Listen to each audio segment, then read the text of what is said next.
All right, guys, welcome to part 5 of Project LT500r. This is it.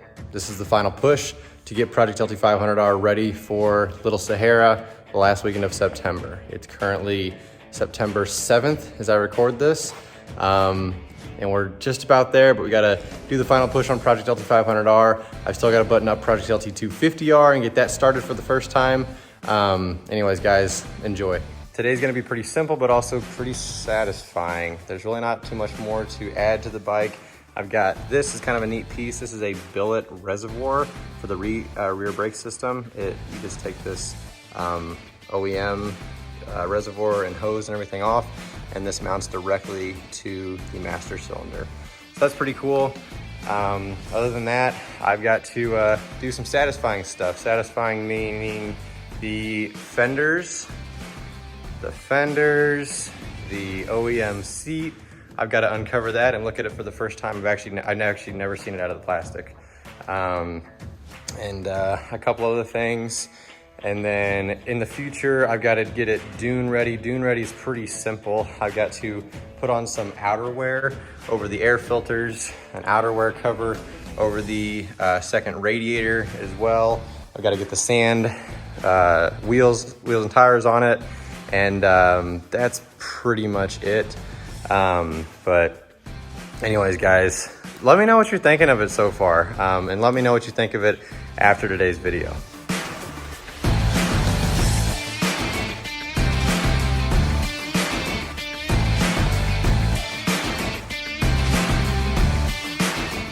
Ran into one little hiccup with the front fenders. My reservoirs that I had mounted are actually hitting the fenders. The fenders are supposed to go down onto this little crossbar right here, and they can't get there because the reservoirs are in the way, so I'm gonna have to relocate those a little bit. Just a reminder, the front fenders right out of the gate won't have decals on them. We got this set of fenders from that bike over there. That is an 87 loaner basically, that had a full set of Elka rear, or a full set of Elka suspension, and a set of OEM brand new fenders front and rear. It's got a couple decals on it, but the reason why I'm gonna be using these fenders as opposed to the brand new set that I'd initially had for it is because these have already been cut for the Q pipe. So it's gonna fit real nice and snug right around that pipe, and I won't have to trim this new old stock set of discontinued fenders. That was gonna make me lose some sleep at night if I had to do that. But anyways, I've got to take the fenders back off, redo the reservoirs, and then put them back on.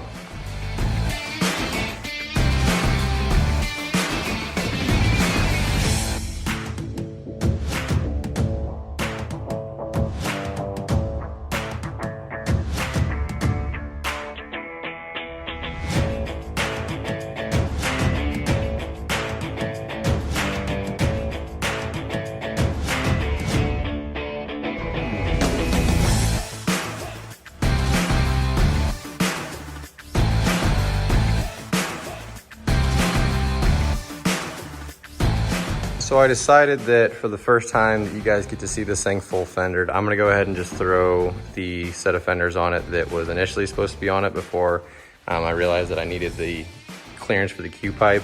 It won't actually be mounted up all the way. Obviously it's gonna be hitting the pipe over there, so it won't be mounted up all the way, but I'm gonna just go forward with this and just show you guys, at least from this side, basically what it's ultimately gonna look like. All right, guys, I feel like a waiter, like carrying a platter of ATV goodies up for you all. I figured we'd unwrap this together. I've never seen this thing out of the cover, but if you hadn't seen, I think it was part 1, I maybe went through this seat. This is a new old stock seat. It's an OEM seat. This is the original cover. The seat's never been mounted on a bike. That's pretty much all you need to know. But yeah, I figured that we'd get to unwrap this thing together.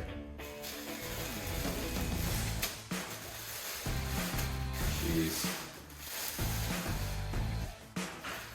This thing is something else.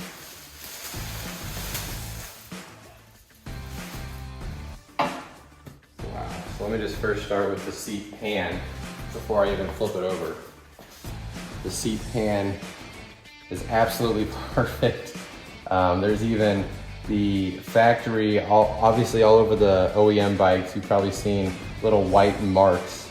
What those actually are, they're quality control marks. So someone will usually tighten a bolt. Usually you see it like on your banjo bolts for your brake system. Someone will tighten a bolt, and then it has to go to guy number 2 who verifies that it has been tightened to spec. And then he puts a white mark of paint on it, and that's quality control. That's a manufacturing process mark. This thing, I mean, for some reason has white marks on the rubber all over the place. And you can see I believe it's galvanizing all over the seat latch. It's like, looks almost like rainbow colors. Yeah, this thing is just absolutely perfect. But now I'll flip it over and show you the top side.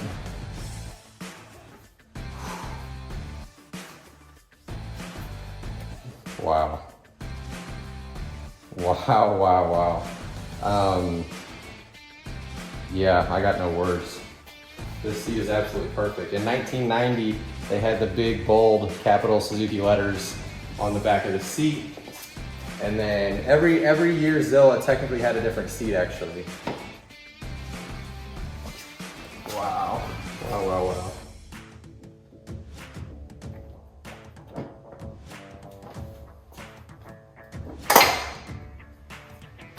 That, my friends, is satisfying. I'm gonna stay a little bit longer in the seat, mainly because this is a really cool piece to have. This is almost like the true, like the cherry on top of this entire build. Seats can only look original and be original once. And it's really cool to find one in perfect condition. Sometimes you actually kind of build the bike around the seat. If you're really, really anal about how it turns out, you actually kind of have to start with an OEM seat. Myself, the 92 seat, that's an original seat for the 92. And then this is an original seat for the 1990 Zilla. And they were something that, to me, for some reason, I guess my OCD, it'd probably keep me up at night to know that I've got the whole bike built around it 99%, and then that last 1% was maybe a different seat cover or just something that was not original. And so both of the seats that you see here in the shot were kind of the last piece to the puzzle for all of these builds. And let me show you really quickly the difference in the seats for the different years. All right, so I'll start with 87 and then go to 90. So 87 doesn't have anything, actually. This is an original seat. It doesn't have the no passenger stamping. It also doesn't have any white lettering on the seat, but it does have a Quadzilla decal in that big, like, techno looking font on the back of it on the fenders. Then moving to 88. 88 is the same seat as 87, except it has the stamped no passenger in it. And 88 has this cursive looking Quadzilla font on the back of it. Moving over to 89. 89 actually has both. So it has the no passenger and it has the Quadzilla cursive font on the seat, but it doesn't have a decal on the fenders. And then wrapping it up, we'll go over to 1990. 1990 has the white lettering on the seat, has the no passenger stamped into it, and it also does not have a decal. This is a brand new nose piece. This nose piece has never been mounted. I will not allow myself to scratch it right here when I put it on. Just a reminder, you fold the ends of it out like this, and you would go sideways around the stem and then turn it this way, 90 degrees, and then put it on. That's the way to avoid scratching on the nose pieces. But this thing has never been mounted up. Nothing is cracked. All the tabs are perfect. Yeah, it's brand new. It's pretty cool.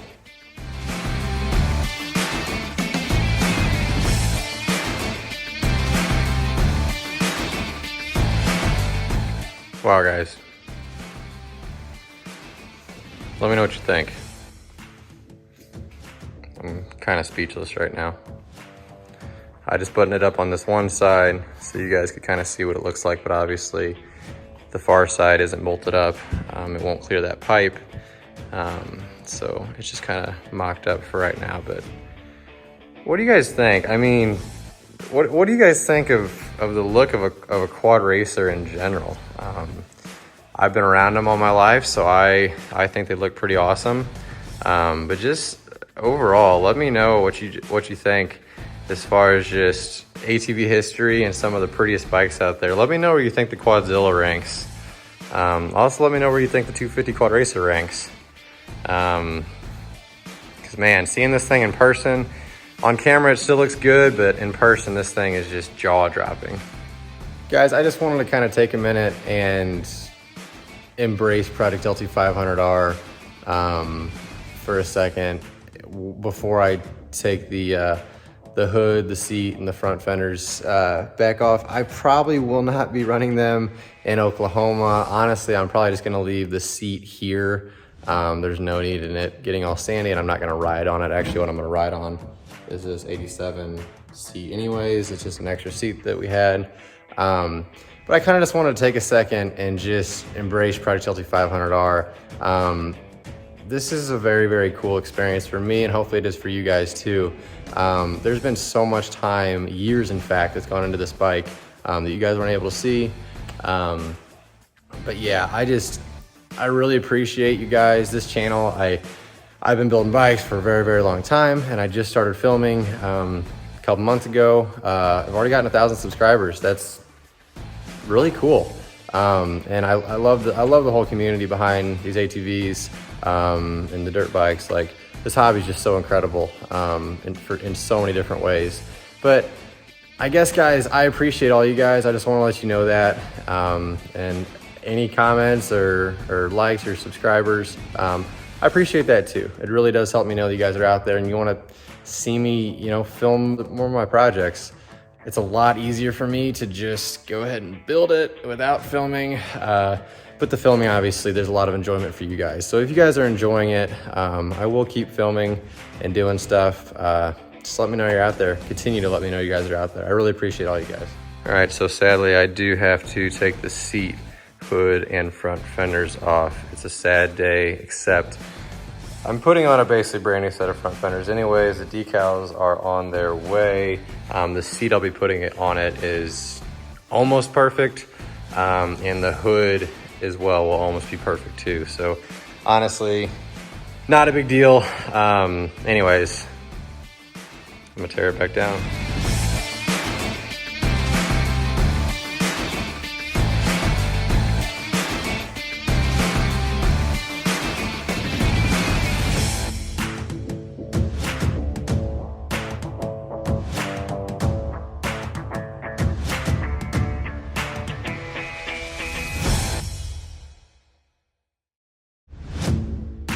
All right, well, if you guys will be at the 250R Legends Tour the last weekend of September in Little Sahara, Oklahoma, then you will get to see Project LT500R sporting its runner-up set of front fenders and hood.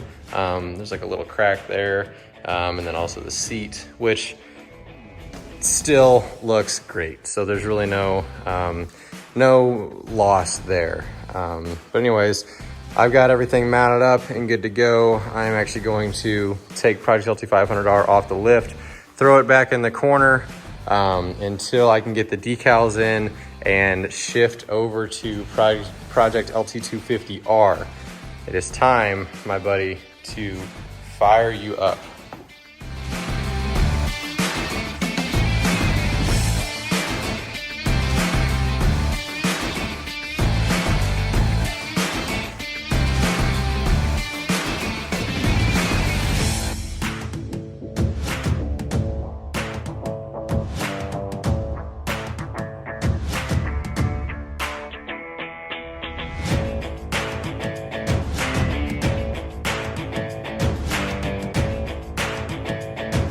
All right, guys, I appreciate you watching every installment of Project LT500R. We are almost done.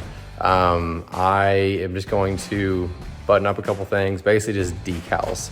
And then I got to put some filters on the radiator there and on the air filters back there.